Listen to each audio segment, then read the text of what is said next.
Hello friends, welcome to our Sayali fashion designer channel आणि मी आहे सायली. तर तुम्हा सगळ्यांचं आपल्या आजच्या नवीन अशा छानशा व्हिडिओमध्ये मी मनापासून खूप खूप स्वागत करते. तर कसे आहात तुम्ही? नक्कीच मस्त आणि मजेत असणार आहात. आणि खरं तर आज मी तुमच्यासोबत खूप सुंदर अशी ब्लाऊज डिझाईन शेअर करणार आहे. ऍक्च्युली आपल्याला वेगळी, युनिक आणि ब्लाऊज खूप छान दिसेल अशी डिझाईन बनवायची असते. त्याचबरोबर डिझाईन बनवताना भीतीही वाटते की ते आपल्याला जमेल की नाही, ब्लाऊज छान दिसेल की नाही, आपल्याला सूट होईल का नाही, किंवा कस्टमरला नवीन डिझाईनची आयडिया द्यायची असते. अशा वेळेस काय करावं सुचत नाही. तर आजची ही जी काही डिझाईन आहे खूप छान ट्रेंडिंग आहे आणि यामुळे आपला साडी आणि ब्लाऊजला खूप सुंदर असं लुक येणार आहे. आणि आय होप सो तुम्हाला आणि तुमच्या कस्टमरला सुद्धा ही डिझाईन नक्कीच आवडेल. आणि सगळ्यात इम्पॉर्टंट म्हणजे ह्या संपूर्ण डिझाईनची मी तुम्हाला कटिंग आणि स्टिचिंग अतिशय सावकाश स्टेप बाय स्टेप आणि खूप काही महत्त्वाच्या फिनिशिंगच्या टिप्स अँड ट्रिक्स आहेत सांगणार आहे, जेणेकरून तुम्हाला आपला आजचा हा व्हिडिओ बघून अशी छानशी ब्लाऊज डिझाईन सहजच बनवता येईल. सो चला मग आता वेळ न घालवता आपण आपल्या आजच्या छानशा व्हिडिओला सुरुवात करूयात. आणि आपला आजचा हा व्हिडिओ तुम्ही स्किप न करता पुन्हा नक्की बघा, जेणेकरून तुम्हाला आपला आजचा हा व्हिडिओ बघून परफेक्ट प्रॉपर फिनिशिंग ही डिझाईन बनवणं खूपच सोपं जाईल. ठीक आहे, सो चला मग आता आपण स्टार्ट करूयात. तर हे बघा, इथे तुम्ही बघू शकतात की हा आहे ब्लाऊज पीस.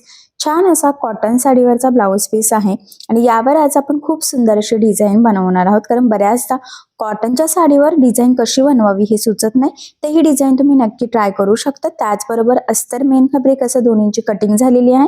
सो सगळ्यात आधी मेजरमेंट सांगते. सो बघा, मग हा जो काही ब्लाऊज आहे तर त्याची उंची आहे 13, 1 इंच मार्जिन, असं टोटल आपण इथे 14 इंचाला मार्किंग करून घेतलेली आहे. त्यानंतर इथून आपण 5.5 पूर्ण शोल्डर टाकलं आणि 2.5 इंच गळ्या रुंदीची मार्किंग देखील करून घेऊयात. एवढंच नाही तर याचा मुंडा सुद्धा आपण 5.5 घेतला.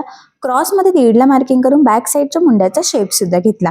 त्यानंतर छातीचा चौथा भाग म्हणजे 8 अधिक 2 इंच मार्जिन, असं टोटल 10 इंचाला मार्किंग करून हा बॅक पार्ट आपण इथे ऑलरेडी कटिंग करून घेतला. आणि मी मेजरमेंटही सांगितलं, म्हणजे तुम्हाला तुमच्या मापानुसार या डिझाईनसाठी कशा पद्धतीने कटिंग स्टिचिंग मार्किंग करावी हे सहजच लक्षात यावे यासाठी. सो बघा, मग आता बंद बाजूच्या साईडने गळ्याची मार्किंग करायची. सो तुमचा जेवढा गळा असेल त्यामध्ये अर्धा इंच एक्स्ट्राचं मार्जिन ऍड करायचं. सो 10 अधिक अर्धा असं मी 10.5ला मार्किंग केली. त्यानंतर 2.5 इंच गळ्या रुंदीची सुद्धा मार्किंग करून घ्यायची आणि पट्टीच्या सहाय्याने हे पॉइंट जॉईन करून इथे एक बॉक्स तयार करून घ्यायचा आहे. खरं तर ही आपली बेसिक स्टेप आहे. तुमचा गळा कुठलाही असो, सगळ्यात आधी ह्या पद्धतीने एक बॉक्स तयार करून घ्यायचा आणि मग त्यानंतर जो काही मेन गळा असेल त्याची मार्किंग करायची. खरं तर इथे आपल्याला थोडासा ना पंचकोनीला कटवर्कची डिझाईन बनवणार आहोत. सो त्यासाठी आपल्याला एक तिरकी आधी जसं पंचकोनीचा शेप असतो तशी मार्किंग करावी लागेल. असंही आपण हा थोडासा डीप नेक मध्ये बनवणार आहोत. सो त्यामुळे मग मी सगळ्यात आधी एक तिरकी लाईन इथे ड्रॉ करते. बॉक्सच्या बाहेर साधारणतः 1 इंच काढायचं, तेवढं सफिशियंट आहे डीप नेक. कारण की ब्लाऊज घातल्यानंतर तो भरपूर सारा स्प्रेडही नक्कीच होत असतो. आता यानंतर इथून सुद्धा आपल्याला एक लाईन ड्रॉ करून घ्यायची आहे, इथून इथे. ठीक आहे, सो अशा पद्धतीने बघा, मग आपली ही लाईन इथे ड्रॉ झालेली आहे. त्यानंतर आता इथून आपल्याला थोडासा कर्व ड्रॉ करून घ्यायचा आहे. तर बघा, मग इथून मी डायरेक्ट आता इथे शोल्डरला हा कर्व ह्या पद्धतीने मॅच केलेला आहे. ठीक आहे, आता यानंतर अजून 2 कटवर्कसाठी 2 कर्व आपल्याला इथे ड्रॉ करायचे आहे. सो मग मी इथे छोटासा एक वस्तू घेतलेली आहे. तुम्ही कुठलीही वस्तू इथे यूज करू शकतात आणि तो शेप सुद्धा थोडासा डार्क करून घेतला. सो अशा पद्धतीने आपली ही मार्किंग झाली. सो दुसऱ्या चॉकने मी थोडंसं डार्क करते, जेणेकरून फायनल मार्किंग कुठली आहे तर हे तुमच्या सहजच लक्षात यावे यासाठी. सो बघा, मग अशा पद्धतीने आपली इथे गळ्याची मार्किंग झालेली आहे. आता हीच मार्किंग आपल्याला इथे कॅनव्हास पेपरवर करून घ्यायची आहे. कारण हा जो काही गळा आहे तर हा आपण बिना कॅनव्हास पेपरचा स्टिच करू शकत नाही. ज्या वेळेस खूप कर्व असतात, कटवर्क डिझाईन वगैरे, त्यासाठी आपल्याला कंपल्सरी कॅनव्हास पेपर हा यूजच करावा लागतो. आणि महत्वाचं म्हणजे ब्लाऊज डिझाईनसाठी आपण पेपर कॅनव्हास घेत असतो.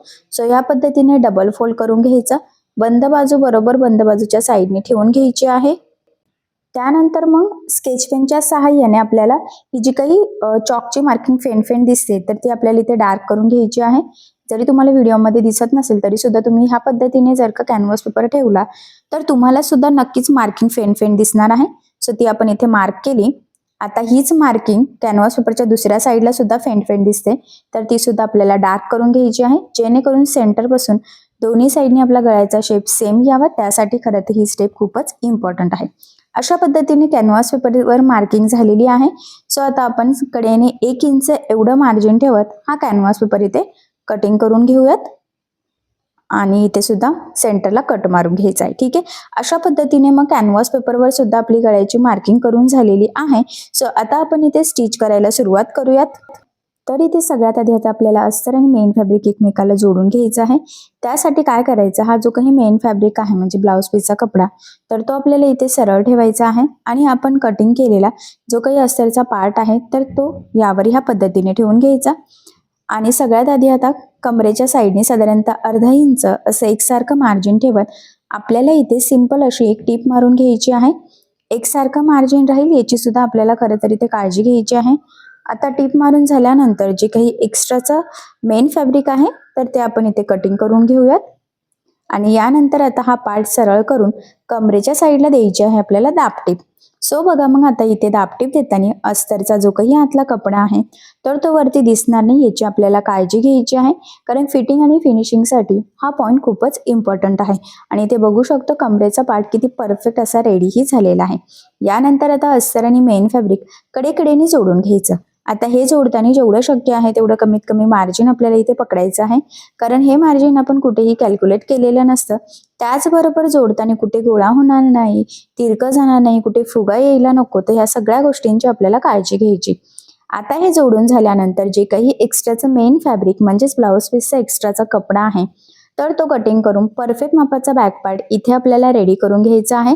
कारण तुम्हाला सगळ्यांनाच माहीत आहे अस्तरवर आपण परफेक्ट कटिंग करत असतो, पण ब्लाऊज पीसचा कपडा आपण थोडंसं एक्स्ट्राचं मार्जिन ठेवून कटिंग करतो. खरं तर म्हणूनच मग आपल्याला या पद्धतीने अस्तर मेन फॅब्रिक एकमेकाला जोडून एक्स्ट्राचा कट करून परफेक्ट असा बॅक पार्ट रेडी करून घ्यावा लागतो. फायनली हा बॅक पार्ट आपला इथे रेडी झालेला आहे. सो सध्या आता मी हा साईडला ठेवते, कारण आता आपल्याला कॅनव्हास पेपर लावून हा जो काही गळा आहे तर हा स्टिच करायचा आहे. सो बघा मग कॅनव्हास पेपरसाठी आपल्याला लागणार आहे अस्तर. तर बघा मग मी ब्लाऊज पीस कट केल्यानंतर जे काही अस्तर होतं त्यातून ह्या पद्धतीने कडेकडेने हे अस्तर कट केलेलं आहे. अजून आपला ब्लाऊज अर्धा कटिंग बाकी आहे. सो त्यामुळे मग मी कडेचं फॅब्रिक घेतलेलं आहे आणि हे फॅब्रिक आता मध्यभागी आपण जॉईन करून घेऊयात, कारण की डायरेक्ट इथे कपडा जर आपण कट केला असता तर आपल्या ब्लाऊजला अस्तर कमी पडलं असतं. त्यामुळे मग मी कडेचा कपडा घेतला आणि तो जॉईन करायचा. आता तो सरळ करून त्यावर एक दाबटीपही देऊन घ्यायची आहे, जेणेकरून कुठे जॉईंट आहे हे लक्षातही येत नाही. फिनिशिंग फिटिंग सुद्धा खूप सुंदर येते आणि स्टिचिंगला सुद्धा आपल्याला ते नक्कीच इझी जातं. सो बघा मग अशा पद्धतीने आपण हा अस्तर इथे जोडून घेतला. त्यावर आता आपल्याला ह्या पद्धतीने ठेवायचं आहे कॅनव्हास पेपर आणि सगळ्यात आधी कडेकडेने सिंपल अशी टीप मारायची, जेणेकरून अस्तर आणि कॅनव्हास पेपर एकमेकाला जॉईंट होईल. आणि बघा मग आता ही टीप मारून झाल्यानंतर किंचितसं जर का थोडंफार कुठे आपलं अस्तर एक्स्ट्राचं असेल तर ते कट करायचं आहे. असंही आपल्याला फोल्डिंग पुरतं इथे ठेवायचंच आहे. आणि हे कट झाल्यानंतर आता कडेकडेने काय करायचं आहे, हे जे काही अस्तर आहे तर ते ह्या पद्धतीने फोल्ड करून टीप मारायची, जेणेकरून आपला कॅनव्हास पेपर अगदी परफेक्ट आणि व्यवस्थित असा अस्तरमध्ये पॅक होईल. आणि ब्लाऊज कितीही यूज केला, धुतला वगैरे तरी सुद्धा कॅनव्हास पेपर गळा वगैरे काहीच खराब होणार नाही. ठीक आहे. सो बघा मग फायनली अशा पद्धतीने कॅनव्हास पेपर लावून म्हणजे अस्तर वगैरे लावून हा गळा आपण रेडी करून घेतलेला आहे. आणि आता वरचं पण किंचितसं एक्स्ट्राचं कट केलेलं आहे आणि सेंटरला सुद्धा कट मारायचा आहे. सो इथे बॅक पार्टला पण सेंटर पॉईंटला कट मारायचा. बॅक पार्टचा सेंटर पॉईंट आणि आपला कॅनव्हास पेपरचा सेंटर पॉईंट आपल्याला ह्या पद्धतीने व्यवस्थित मॅच करून घ्यायचा आहे. आणि सगळ्यात आधी एक मध्यभागी टीप मारून घ्यायची आहे. याचा काय फायदा होईल की आपला गळा अगदी परफेक्ट व्यवस्थित सेंटरलाच येईल, अजिबात तिरका वर खाली वगैरे होण्याचे चान्सेस राहणार नाही. मध्यभागी टीप मारून झाल्यानंतर कडेकडेने आपल्याला एक टीप मारायची आहे. जी काही आपण गळ्याची मार्किंग केलेली आहे कॅनव्हास पेपरवर स्केच पेनने एक्झॅक्टली त्यावरच आपली टीप येईल याची आपल्याला काळजी घ्यायची आहे, कारण आता आपण जशी टीप मारणार आहोत तसंच आपला गळ्याचा आकार येणार आहे. सो त्यामुळे अगदी व्यवस्थित काळजीपूर्वक आणि सावकाशपणे खरं तर आपल्याला इथे ही टीप मारून घ्यायची आहे. सो बघा मग मी सुद्धा अगदी परफेक्ट इथे टीप मारून घेत आहे, कारण कटवर्क्स आहे, थोडा सुद्धा टीप जरी पुढे मागे झाली तरी आपला गळ्याचा आकार लगेच बिघडू शकतो. आणि आता आपला सगळा गळ्याचा जो काही शेप आहे ना त्यावरच आपलं सगळं ब्लाऊजचं फिनिशिंग वगैरे लुक हे संपूर्ण डिपेंड आहे. त्यामुळे हे जे काही गोलाकार शेप आहे तिथे अगदी परफेक्ट आणि काळजीपूर्वक आपल्याला टीप मारून घ्यायची आहे. इथपर्यंत टीप मारून झाली की नंतर पुढे सुद्धा जी काही आपली कर्व लाईन आहे त्यावर सुद्धा आपल्याला अगदी व्यवस्थित टीप मारून घ्यायची. ठीक आहे. आता यानंतर गळ्याच्या मध्ये जे काही एक्स्ट्राचं कॅनव्हास पेपरचं अस्तर, ब्लाऊज पीसला लावलेलं अस्तर हे संपूर्ण सोबतच कट करून घ्यायचं आहे आणि 1/2 इंच एवढं मार्जिन खरं तर आपल्याला इथे ठेवायचं आहे. सो बघा मग अगदी व्यवस्थित आणि काळजीपूर्वक कडेकडेचं मी इथे कट करून घेतलेलं आहे. आता यानंतर ह्या गळ्याला द्यायचे आहे आपल्याला छोटे छोटे कट्स, जेणेकरून ज्यावेळेस आपण हा बॅक पार्ट सरळ करू तर तो प्रॉपर परफेक्ट फिनिशिंग सहित सरळ व्हावा, गळ्याचा आकार जसा आहे तसाच यावा. त्यासाठी खरं तर ही स्टेप खूपच इम्पॉर्टंट आहे. सो जिथे कानेकोपरे आहेत, जिथे गोलाकार शेप आहे, तिथे अगदी काळजीपूर्वक कट्स मारायचे आहे. अजून महत्वाचं, बऱ्याचदा गडबडीमध्ये ब्लाऊजला एक्स्ट्राचा कट जातो आणि ब्लाऊज डायरेक्ट कट होतो, ब्लाऊज बिघडतो. मग अशा वेळेस काय करावं हे समजत नाही. सो तसं होऊ नये त्यासाठी कट्स मारताना आपली जी काही टीप आहे त्याच्या अलीकडेच आपली टीप म्हणजे कट्स येईल याची काळजी घ्यायची आहे. आणि बघा मग ह्या पद्धतीने कॅनव्हास पेपर अगदी व्यवस्थित आपल्याला आतल्या साईडनी फोल्ड करायचा आहे, जशी आपली म्हणजे टीप आहे ना अगदी त्याच लेवलवर. ठीक आहे. थोडासा टाइम लागू शकतो हे कर्व व्यवस्थित बाहेर सेट करायला, पण व्यवस्थित काळजीपूर्वक आपल्याला ही स्टेप फॉलो करायची आहे. आणि मग सगळ्यात आधी गळ्याच्या साईडने द्यायची आहे आपल्याला दाबटीप. सो बघा मग आता इथे दाबटीप देताना आपल्याला काळजी घ्यायची आहे की जो काही आपला आतला अस्तरचा कपडा आहे तर तो वरती दिसणार नाही, जेणेकरून आपली गळ्याची फिनिशिंग बिघडायला नको. सो फिनिशिंगसाठी ही खूपच महत्वाची टीप आहे, तर ही तुम्ही आवर्जून फॉलो करायची आहे. कारण बऱ्याचदा काय होतं ना की आपलं फिनिशिंगच व्यवस्थित येत नाही. त्यामुळे आता आपण जी काही दाबटीप देणार आहोत तर ती देताना गळा अगदी व्यवस्थित सेट करून घ्यायचा आहे आणि बरोबर कडेकडेने आपल्याला दाबटीप द्यायची आहे. थोडासा टाइम लागू शकतो, पण योग्य आणि व्यवस्थित फिनिशिंग आणि फिटिंगसाठी आपल्याला ही स्टेप खरं तर काळजीपूर्वक फॉलो करावी लागणार आहे. आणि तुम्हाला सुद्धा परफेक्ट स्टिच करता यावं, परफेक्ट फिनिशिंग यावी, यासाठी खरं तर मी खूप काही महत्त्वाच्या कटिंगपासून स्टिचिंगपर्यंत टिप्स अँड ट्रिक्स शेअर करत आहे. तुम्ही सुद्धा जर का त्या टिप्स अँड ट्रिक्स फॉलो केल्या तर तुम्हाला सुद्धा नक्कीच प्रॉपर परफेक्ट फिनिशिंग सहित असा कटवर्क डिझाईन नक्कीच बनवता येईल. आणि सध्या कटवर्क डिझाईनचं खूप ट्रेंड चालू आहे. सो तुम्ही सुद्धा अशी डिझाईन नक्कीच ट्राय करू शकता.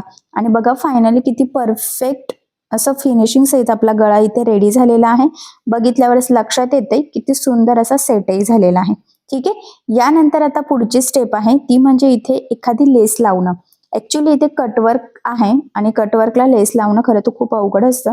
जर तुम्हाला वाटत असेल की तुम्हाला परफेक्ट जमणार नाहीये तर तुम्ही इथे लेस नाही लावली तरी सुद्धा चालणार आहे, किंवा मग अगदी काळजीपूर्वक सावकाश जरी लेस लावली तरी सुद्धा चालेल. लेस लावल्याने खरं तर आपल्या ह्या डिझाईनला अजूनच सुंदर असं लुक देखील येणार आहे. सो बघा मग मी इथे गोल्डन कलरची म्हणजे गोल्डनमध्ये खूप सारे शेड असतात तर त्यातल्याच एक शेडची इथे लेस घेतलेली आहे आणि अगदी व्यवस्थित काळजीपूर्वक सावकाश आता मी गळ्याच्या कडेकडेने लावून घेत आहे. लेस योग्य पद्धतीने लावणं खूप गरजेचं असतं, कारण ती लेस व्यवस्थित कानाकोपऱ्यावर फोल्ड करणं बऱ्याच जणांना जमत नाही. आणि त्यामुळे होतं काय की असा गळ्याचा आकार खूप सुंदर येतो, पण योग्य पद्धतीने व्यवस्थित लेस न लागल्या गेल्यामुळे आपल्या गळ्याचा आकार बिघडतो, फिनिशिंग बिघडते. सो तसं होऊ नये त्यासाठी अगदी व्यवस्थित काळजीपूर्वक आणि सावकाश आपल्याला इथे ही लेस लावून घ्यायची आहे.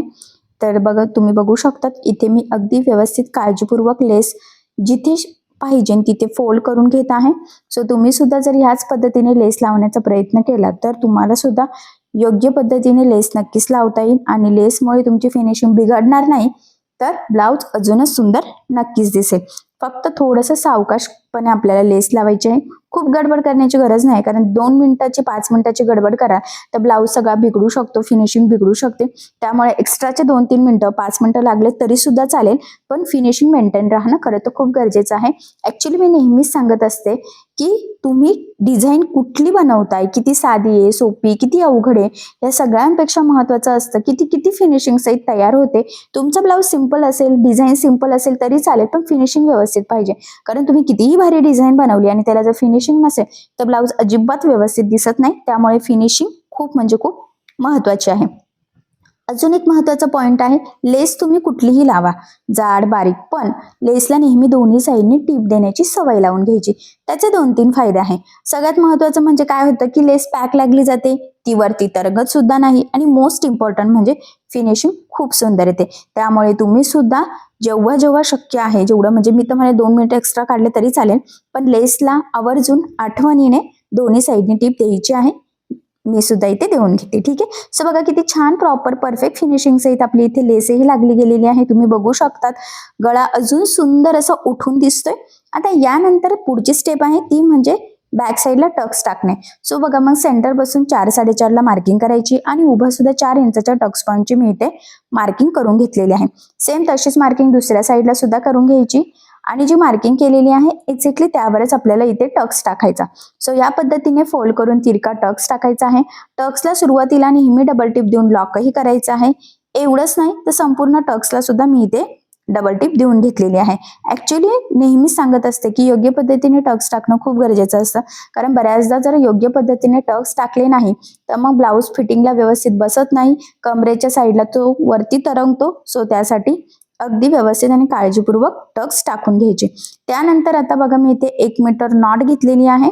एका ब्लाऊजसाठी 1 मीटर नॉट सफिशियंट असते, तर इथे तुम्ही कापडी पण बनवू शकतात, पण मी रेडीमेड गोल्डन कलरची घेतलेली आहे. आणि यानंतर आता गळ्याच्या मधला जो काही मेन फॅब्रिक होता तर ते इथे घेतलेलं आहे. सिंपल असे चौकोनी फॅब्रिकचे लटकन आपण इथे बनवणार आहोत. जर तुम्हाला अजून डिझायनर लटकन बनवायचं असेल तर तुम्ही नक्कीच बनवू शकतात, पण इथे मी सिंपल म्हटल्याप्रमाणे त्रिकोणी बनवणार आहे. आणि डिझायनर लटकनचे व्हिडिओ मी याआधी ऑलरेडी टाकलेले आहेत, तर ते व्हिडिओ बघून तुम्ही तशी डिझाईनर लटकन सहज बनवू शकतात. किंवा जर तुमच्या कस्टमरला रेडीमेड लटकन हवे असतील तर तुम्ही रेडीमेड लटकन सुद्धा नक्कीच लावू शकतात ब्लाऊजला. ठीक आहे. आणि कधी कधी कस्टमरला सिंपल असे त्रिकोणी लटकन हवे असतात तर डबल फोल्ड मध्ये लावायचे, म्हणजे मी ज्या पद्धतीने लावले तर फिनिशिंग छान येते. ठीक आहे. सो बघा फायनली अशा पद्धतीने सिंपल लटकन तयार झाले. सेंटर पासून नॉट कट करायची आणि शोल्डर पासून 2.5 ते 3 इंचावर हे नॉट पॅक करायचं. डबल टिप देऊन व्यवस्थित लॉकही करायचं आहे, जेणेकरून ते कितीही खेचला तरी सुद्धा तिथून शिलाई निघायला नको. एक साईडचं लावलं की तीच मार्किंग दुसऱ्या साईडला करायची, जेणेकरून दोन्ही साईडनी अगदी परफेक्ट व्यवस्थित एकाच लेवलमध्ये नॉट लागले जावेत. खरं तर यासाठी, कारण फिनिशिंग आणि फिटिंगसाठी हा पॉईंट खूपच इम्पॉर्टंट आहे. त्यानंतर आता कमरेच्या साईडला सुद्धा आपण इथे एक लेस लावून घेऊयात. ऍक्च्युली तुम्ही नाही लावली तरी सुद्धा चालणार आहे, पण लावली तरी सुद्धा ब्लाऊजला अजूनच सुंदर असं लुक येईल, कारण आता सध्या खूप ट्रेंड चालू आहे. आणि ज्या वेळेस आपण पुढे इथे मस्त कमरेच्या साईडला लेस लावतो त्या वेळेस आपली डिझाईन अजूनच सुंदर अशी उठून दिसते. सो तुम्ही सुद्धा नक्कीच ट्राय करून बघू शकता. आणि बघा इथे सुद्धा आता लेसला आपल्याला दुसऱ्या साईडने सुद्धा एक टिप देऊन घ्यायची आहे.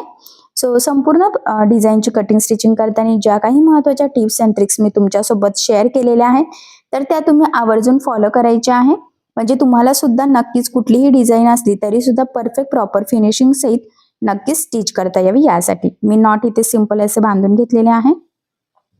आणि बघा मग फायनली आपली इथे ही डिझाईन कम्प्लीट स्टिच करून झालेली आहे.